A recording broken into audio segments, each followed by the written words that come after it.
Hello students, geography with Vikas Parekh YouTube channel पर आपका स्वागत है। हम प्राथमिक व्यवसायों से संबंधित बातों पर अध्ययन कर रहे थे, जिसमें हमने पिछली वीडियो में आखेट, पशुचारण व कृषि के कुछ प्रकारों की चर्चा कर ली थी। आज उसी क्रम में कृषि के कुछ और प्रकारों के बारे में जानेंगे। कृषि सामान्यतः देखा जाए तो भूमि में बीज बो देना, सिंचाई निराई करना और फसलों को उत्पादित करना एक सामान्य दृष्टि से यही दिखाई देता है। लेकिन कृषि विभिन्न रूपों में हमारे सामने प्रकट हुई है। समय दर समय सभ्यताओं के अनुसार मानव के ज्ञान, तकनीक और आवश्यकताओं के आधार पर कृषि का स्वरूप भी बदलता चला गया। तो आज हम जिस कृषि के बारे में चर्चा करने जा रहे हैं वो कृषि है वाणिज्य कृषि। क्या होती है वाणिज्य कृषि? आइए देखते हैं इसके बारे में। वाणिज्य कृषि जो है वो विस्तृत भू जोतों पर की जाती है। सबसे बड़ी विशेष चीज़ है विस्तृत भू जोत। भू जोत का मतलब है कि जोती गई भूमि, अर्थात ऐसी भूमि जिसकी जुताई संभव हो। दो प्रकार की भूमि होती है, एक बंजर भूमि और एक कृषि योग्य भूमि। बंजर भूमि की जुताई संभव नहीं होती, जो भूमि कृषि योग्य होती है उसी की जुताई की जाती है। तो यहाँ भू जोत का मतलब जो है वो कृषि योग्य भूमि का है, और यह कृषि जो की जाती है वो व्यापक पैमाने पर बड़े स्तर पर की जाती है, क्योंकि इसके अंतर्गत नाम के अकॉर्डिंग इसका नाम है वाणिज्य, और वाणिज्य का आशय होता है व्यापार। अर्थात इसके अंतर्गत जो उत्पादन किया जाता है उसका मूल उद्देश्य होता है व्यापार करने का। और जब व्यापार करने का उद्देश्य होगा तो स्वाभाविक सी बात है उत्पादन जो किया जाएगा उत्पादन अधिक होगा, ताकि लाभ भी अधिक प्राप्त हो सके। तो ऐसे में भू जोतों का जो आकार होता है वो विस्तृत होता है। यह कृषि यंत्रीकृत व उच्च तकनीक पर आधारित होती है, अर्थात इसके अंतर्गत विभिन्न तरह के आधुनिक उपकरण का इस्तेमाल किया जाता है। मानवीय श्रम की बजाय इसमें मशीनों का इस्तेमाल अत्यधिक होता है। इस कृषि में खेत तैयार करने से फसल काटने तक, अर्थात भूमि की जुताई से लेकर फसल की कटाई तक का समस्त कार्य जो होता है वो मशीनों की सहायता से ही होता है। जैसे मैंने चर्चा की थी कि इसमें मानवीय श्रम बहुत कम होता है। आज कृषि के आधुनिक उपकरण जैसे ट्रैक्टर, थ्रेसर, हार्वेस्टर, कंबाइन, ऐसे कई प्रकार के कृषि उपकरण आ चुके हैं जिनसे कम समय में अधिक मात्रा में उत्पादन किया जा सकता है। बात करें, पहले बैलों के माध्यम से जुताई हुआ करती थी। बैलों के पीछे हल बांध दिए जाते थे। उस हल के अंतर्गत इस तरह से एक नोक लगी हुई होती थी, उसके ऊपर मानव यहाँ प्रेशर बनाता था। बैल बैल इन्हें खींचते थे और इस नुकीली जो वस्तु है, हल जो है, उससे भूमि जुतती चली जाती थी। एक बार में सिर्फ एक एरिया, यानी ये मान सकते हैं कि इस तरह से जो नोक बनी हुई है हल्की, इससे यही लाइन जुतेगी। उसके बाद बैल दोबारा राउंड करेंगे, फिर इस तरह से जोता जाएगा, फिर इस तरह से, और ये प्रक्रिया चलती रहती थी, जो काफ़ी मेहनत भरा होता था। बैल भी थक जाया करते थे और मानव भी थकता था। लेकिन आज ट्रैक्टर आ चुके हैं। ट्रैक्टर के पीछे मशीनें लगा दी गई हैं, उपकरण लगा दिए गए हैं, जिसमें एक नोक नहीं अपितु 9 नोक एक साथ होती हैं। ये एक साथ भूमि को जोतने का कार्य करते हैं। इनके पीछे एक पटेला लगा हुआ होता है। जैसे ही भूमि जुतती जाती है, यह पटेला उस भूमि को समतल करता जाता है। इसके अलावा इनके अंतर्गत छेद बने हुए होते हैं।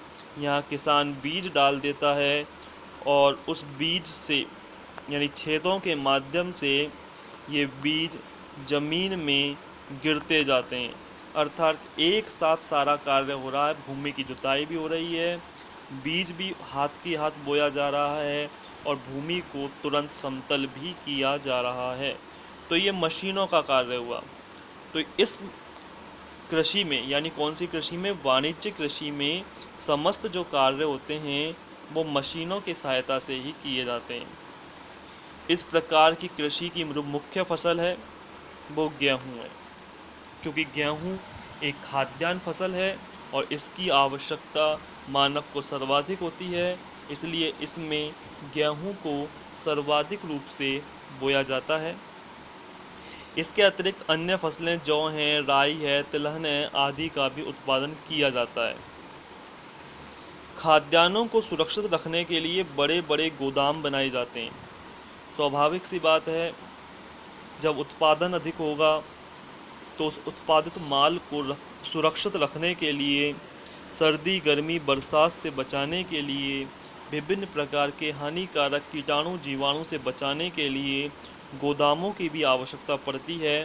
तो इसमें मालों को सुरक्षित रखने के लिए गोदाम बनाए जाते हैं। मानवीय श्रम का उपयोग पूरी तरह से न्यूनतम होता है। मैं पहले भी कई बार चर्चा कर चुका हूँ, इसमें मानवीय श्रम का इस्तेमाल नहीं होता, बहुत कम, नाम मात्र के लिए। इस कृषि में प्रति हेक्टेयर उपज कम तथा प्रति व्यक्ति उपज अधिक होती है। अर्थात कहने का आशय, अगर एक व्यक्ति के लिहाज से देखा जाए तो इसमें उत्पादन काफ़ी अधिक होता है। शीतोष्ण घास के मैदान, जैसे हमने पहले भी चर्चा की थी, उष्णकटिबंधीय घास के मैदान और शीतोष्ण कटिबंधीय घास के मैदानों में इस प्रकार की कृषि की जाती है। यूरेशिया में इन घास के मैदानों को स्टेपीज, अर्जेंटीना में पंपास, दक्षिण अफ्रीका में वेल्स, ऑस्ट्रेलिया में डाउन्स आदि के नाम से ये घास के मैदान जाने जाते हैं। ध्यान रखें, ये घास के मैदानों के नाम है पंपास है, वेल्स है, डाउन्स है, कैटरबरी है, स्टेपीज है। ये तमाम तरह के जो हैं ये घास के मैदान हैं। और घास के मैदानों की चर्चा हम कर चुके थे, उष्णकटिबंधीय घास के मैदान और शीतोष्ण कटिबंधीय घास के मैदान। इनकी यदि बात करें, और सवाना घास के मैदान भी विशेष रूप से माने जाते हैं। यहाँ घास की ऊंचाई 1.5 से 2 मीटर तक होती है। इनको हाथी घास भी कहा जाता है। इसके अलावा इस कृषि के क्षेत्रों में निरंतर जनसंख्या वृद्धि के कारण कृषि क्षेत्र लगातार घटता जा रहा है। कारण है, जनसंख्या लगातार बढ़ रही है और बढ़ती हुई जनसंख्या के लिए निवास के लिए भूमि चाहिए। अर्थात जिन क्षेत्रों में कृषि की जाती थी उन क्षेत्रों में आज मानव ने अपना आवास बना लिया, उद्योग स्थापित हो गए, इसलिए क्षेत्रफल लगातार घटता जा रहा है। ये कृषि विशेषकर विकसित देशों में की जाती है। विकसित देशों में इसलिए की जाती है क्योंकि जनसंख्या अधिक है, आवश्यकताओं की पूर्ति तुरंत होनी चाहिए, भूमि का अभाव है। ऐसे में कम समय में ज़्यादा उत्पादन करने के लिए इस प्रकार की कृषि को किया जाता है। तो हमने देखा वाणिज्य कृषि के बारे में, जिसको हम व्यापारिक कृषि भी कह सकते हैं। और इस कृषि का जो मूल उद्देश्य होता है वो होता है लाभ की प्राप्ति करना। और इसी उद्देश्य के कारण जो कृषक हैं, किसान हैं, वो उत्पादन अधिक करते हैं। और उत्पादन अधिक करेंगे तो तकनीक जो होती है, वो तकनीक आधुनिक तकनीकों का इस्तेमाल किया जाता है। तो कई चीज़ें आपस में जुड़ी हुई हैं, आप देख सकते हैं। विकसित देशों में की जाती है, जनसंख्या अधिक है, आवश्यकताओं की पूर्ति तुरंत होनी चाहिए, खेतों का आकार छोटा है, इसलिए उन्नत तकनीकों का इस्तेमाल कर सकते हैं। तो ये वाणिज्य कृषि की कुछ विशेषताओं के बारे में हमने जाना। आगे आते हैं अगली कृषि, मिश्रित कृषि के बारे में। मिश्रित कृषि, नाम के अकॉर्डिंग ही ये कृषि मिश्रित है, अर्थात इसमें कुछ मिक्स है, कुछ मिश्रण है। तो क्या है मिश्रण इसके अंतर्गत, देखिए ज़रा। इस कृषि को मिश्रित कृषि इसलिए कहते हैं क्योंकि इसमें फसल का उत्पादन एवं पशुपालन दोनों एक साथ किए जाते हैं। अन्य कृषियों में तो कृषि को महत्व दिया जाता है, लेकिन मिश्रित कृषि को मिश्रित कृषि का नाम इसलिए दिया गया है क्योंकि इसमें पशुपालन के साथ साथ कृषि कार्य भी होता है, या कह सकते हैं कृषि कार्य के साथ साथ पशुपालन भी किया जाता है। इस कृषि में खेतों का आकार मध्यम होता है, न ज़्यादा बड़े होते हैं न ज़्यादा छोटे होते हैं। इस कृषि में गेहूँ, जौ, राई, मक्का, सोयाबीन एवं चारे की फसल मुख्यतः बोई जाती है। चारे की फसल, क्योंकि पशुपालन किया जा रहा है तो पशुओं का पेट भरने के लिए भी भोजन चाहिए। तो इस कृषि में सर्वाधिक जो महत्वपूर्ण फसल बोई जाती है वो गेहूँ और चारा बोया जाता है। और हमने पिछली वीडियो में देखा था, मतलब पिछले टॉपिक में भी देखा था, वाणिज्य कृषि के अंतर्गत भी गेहूँ मुख्यतः फसल है। इसके अलावा जीवन निर्वाह कृषि में भी गेहूँ और चावल यानी खाद्यान्न फसल मुख्यतः है। अर्थात कृषि चाहे कोई सी भी हो, मुख्यतः उसमें जो फसल बोई जाती है वो खाद्यान्न फसल बोई जाती है। पशुपालन साथ में होगा, तो ऐसे में यहाँ जो पशु पाले जाते हैं वो भेड़, बकरी, सूअर, विभिन्न प्रकार के अन्य मवेशी जैसे गधे, घोड़े, इसके अलावा अन्य छोटे पशु पक्षियों को भी पाला जाता है। अर्थात कहने का आशय ये वे जानवर हैं जो डिपेंड करते हैं कृषि पर। कृषि से इनको चारा प्राप्त हो जाता है और इस पशुओं से मानव विभिन्न प्रकार की वस्तुएं जैसे खाल, मांस, बाल, हड्डियां, दूध आदि प्राप्त करके अपनी आवश्यकताओं को पूरा करते हैं। इसके अलावा शस्यावर्तन एवं अंतः फसली कृषि मृदा की उर्वरता को बनाए रखती है। इस शस्यावर्तन या अंतः फसली का मतलब क्या होता है? शस्य का आशय होता है, जो शस्यावर्तन लिखा हुआ है यहाँ पर, शस्य का आशय होता है ऋतु।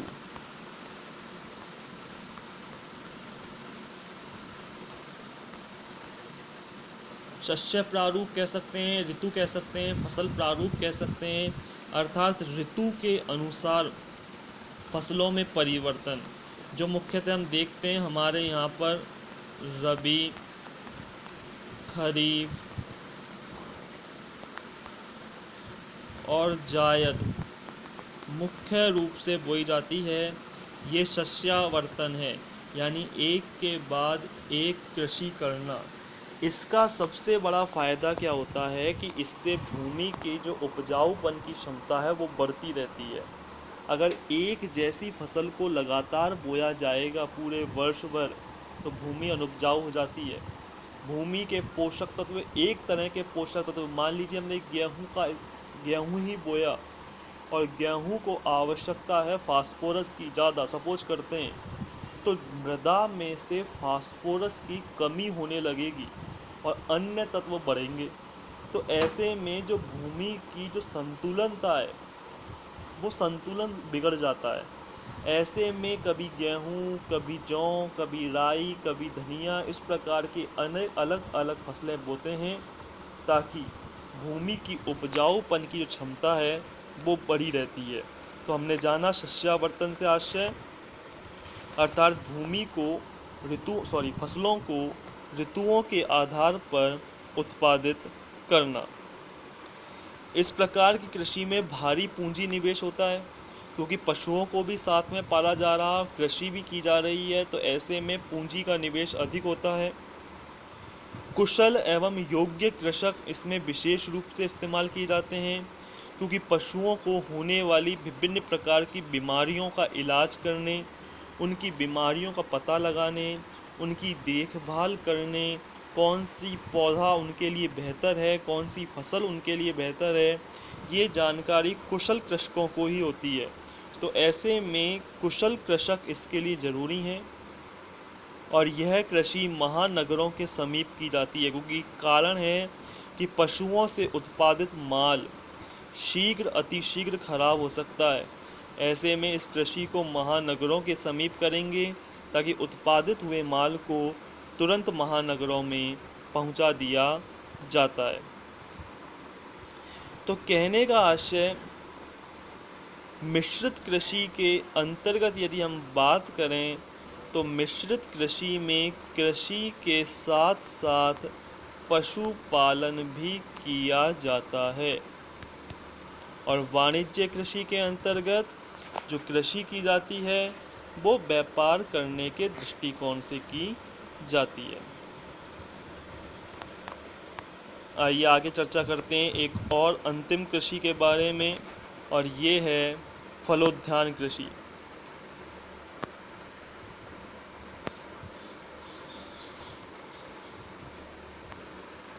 फलोद्यान अर्थात फल प्लस उद्यान अर्थात इस कृषि में जो कृषि की जाती है वो फल एवं फूलों की जाती है।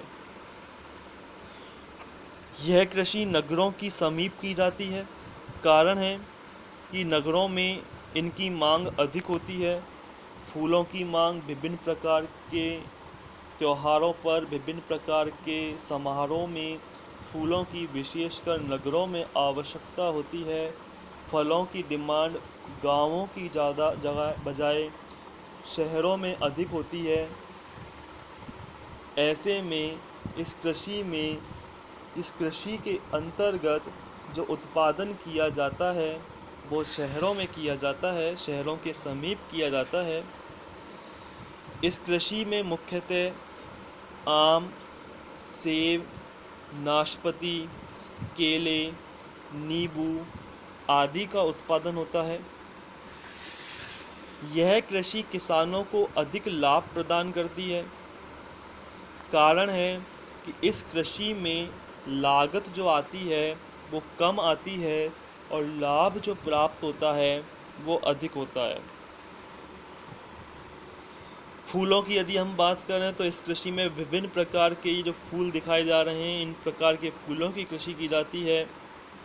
इस कृषि में फलोत्पादन यानी फल का उत्पादन एवं फूलोत्पादन नगरों के समीप किया जाता है जिसे अतिशीघ्र शहरों में पहुंचा दिया जाता है क्योंकि फल और फूल भी ऐसी चीज़ें हैं जो अतिशीघ्र खराब होंगे। फूल की यदि बात करें तो मुरझाए हुए फूल कोई लेना पसंद नहीं करता, सबको ताज़ा फूल चाहिए। तो ऐसे में तुरंत उद्यानों से फूलों को तोड़कर स्टोरेज किया जाता है और उसके बाद अतिशीघ्र शहरों में पहुंचा दिया जाता है। तो आज हमने 3 प्रकार की कृषि की चर्चा की, फलोद्यान कृषि, मिश्रित कृषि और वाणिज्य कृषि के बारे में। कृषि के इन 3 प्रकारों के बाद अगले टॉपिक की चर्चा आगामी वीडियो में की जाएगी। इस टॉपिक को आप अपने होमवर्क की कॉपी में करते रहें। पीडीएफ आपको हाथ की हाथ सेंड की जा रही है, इसको इसी तरह से कॉपी में उतारें आप अपनी में, ताकि आने वाले समय में किसी तरह की कोई परेशानी उत्पन्न ना हो। वीडियो के साथ रिकॉर्डिंग पीडीएफ देने का उद्देश्य यही है ताकि आपको होमवर्क करने में और समझने में किसी तरह की कोई परेशानी उत्पन्न ना हो। आज के लिए इतना ही काफ़ी है। आगामी टॉपिक के लिए देखते रहिए आपका अपना YouTube channel geography with Vikas Pareek.